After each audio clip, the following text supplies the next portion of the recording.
At dawn, the sea looked like a polished sheet, and the air carried scents of damp firewood and freshly ground cocoa. Yaotl, a master copper craftsman, walked along the beach with his hands still smudged with soot, when, on the horizon, he spotted shadows that were neither canoes nor whales. They were wooden hulls with rigid wings and square sails that creaked like dry skin. They stopped in the bay as if they knew every bend, and from their hulls descended men wearing shiny cloaks and hats that reflected the sun. Among them, a small woman, her hair tied back and a tablet in her hands, as if the tide were a text to be deciphered. She was called Mei Lin, although at first her name sounded like a distant conch shell. She pointed to the sky and traced invisible lines between stars with her tablet that Yaotl barely recognized by day. There was no interpreter yet. The first translation was clumsy and beautiful, hands drawing fish, fingers counting numbers with corn kernels, a charcoal stroke on the sand to name the unnameable. Mei Lin offered a hard and pale cup where the light pooled at the edge. Yaotl tasted the bitter and steaming liquid. She drank the thick cacao and stained her lips with foam. They laughed together, and the sea seemed to breathe in approval. The boats, unlike anything known, showed compartmentalized hulls, wood assembled like scales, and ropes woven with patience. The carpenters taught how to caulk with resin paste and oil. The local fishermen showed their agave nets and the art of reading the current in the flights of pelicans. The first exchange did not bring weapons, but objects that lightened the days, knives that cut leather like fruit, fine needles for sewing without breaking the fabric, tablets that, with black ink, multiplied identical prints. The village began to smell of lacquer, tea, and steam, mixed with tamale and cacao. The news spread along the paths like a spark that does not burn, from coconut groves to copper hills. Messengers of the Lord of the Northern Lake, with metal ear flaps, arrived bringing questions wrapped in respect. Were those strangers demanding tribute or offering gifts? The answer, for a time, was both. From the warehouses emerged silks that looked like water, polished bronze mirrors, and rainproof fabrics. In exchange, sacks of cacao, copper bells, and bluish feathers like pieces of sky were sent out. No one named the port for months. They called it, without saying it, the place where the world seemed bigger. Mei Lin spent the nights measuring the coast, measuring with a rope the height of stars that had different names.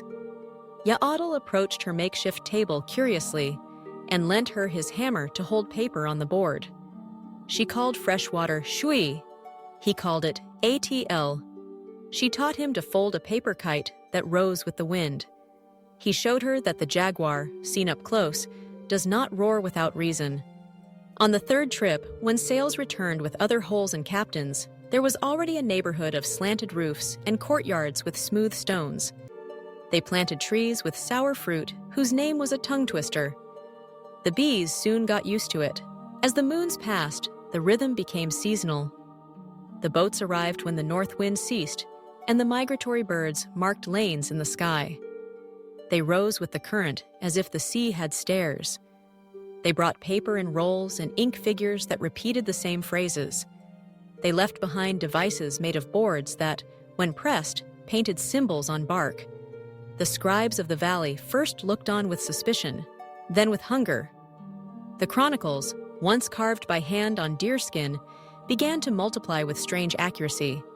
Lists, barter treaties, tide calendars alongside festival calendars were printed. A boy named Ix, quick of hearing, began to weave words between both worlds, unknowingly becoming a bridge. On the other side of the ocean, they say that dry fields in unknown provinces received, ahead of time, yellow grains that did not require so much water. Peasants from poor hills try to plant with sweet roots that climbed terraces as if seeking conversation with the stones. It is plausible that some winters were less cruel. The palace accounts perhaps showed abundance where there had previously been uncertainty. Maybe the guardians of the sea maintained roots for more years, and the budget to repair hulls was not devoured by bureaucrats who preferred to look inward. That was what Mei Lin told in letters that Yaotl never saw. Letters where nostalgia smelled of rice and smoke. Not everything was growth. In the fourth cycle of candles, when the rains came early, the bay filled with coughs. At first, there was a brief fever, then exhaustion that clung to the bones.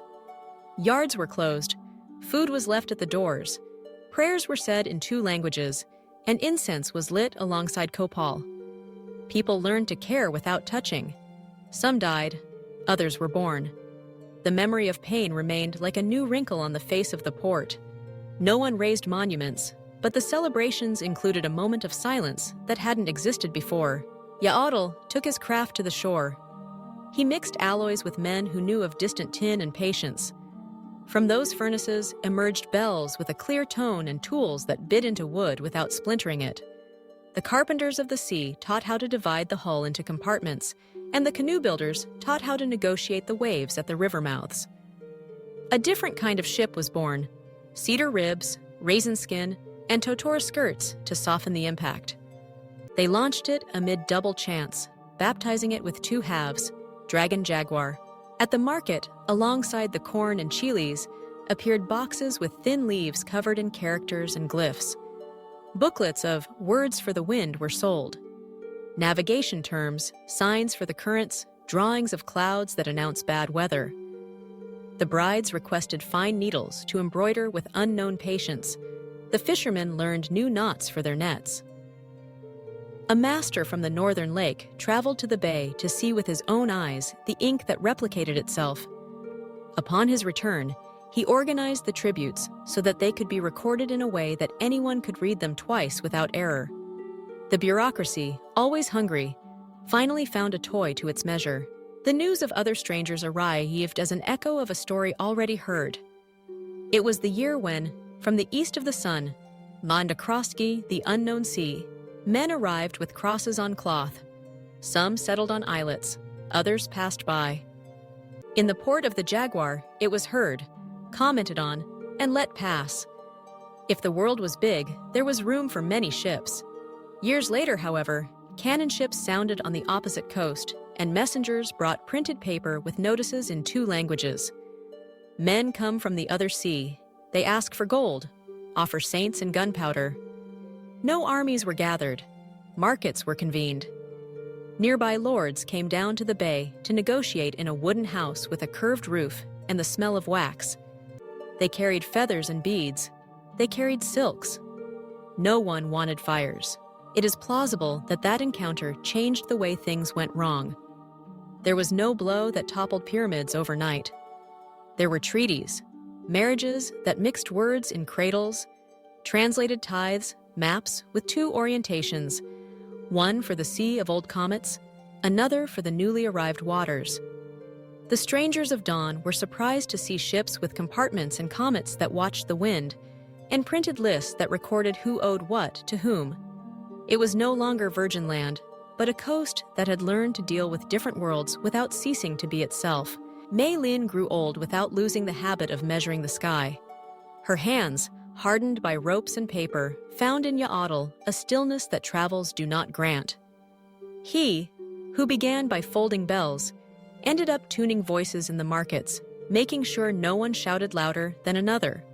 One afternoon, when the mangoes burst sweet and the mosquitoes began their shift, they climbed together the low hill from where the entire bay can be seen. The light broke into scales over the water. A comet with jaguar spots and dragon whiskers climbed the sky, held by the hands of a boy called, on one side, Shun, and on the other, Irapon. Mei Lin took a book out of her bag. The cover had characters that evoked bamboo and glyphs resembling snakes. She handed it to Yaotl with a slow gesture. "So they remember the tides," she said in her language. He stroked the dry ink and nodded. "So they know that paths are also made over water," he added, in his own clumsy but clear. Below in the port, the sails of old times and the new masts rested together. The world was no longer just round. It was woven, like a net that doesn't know where it ends. From the beach rose the aroma of foamy cocoa mixed with tea steam. The boy managed to make his kite dance above both, and for a moment it seemed that the dragon jaguar was watching over the bay. No one knew if they had discovered lands or had only found a mirror. But in that mirror, for the first time, they could see themselves whole.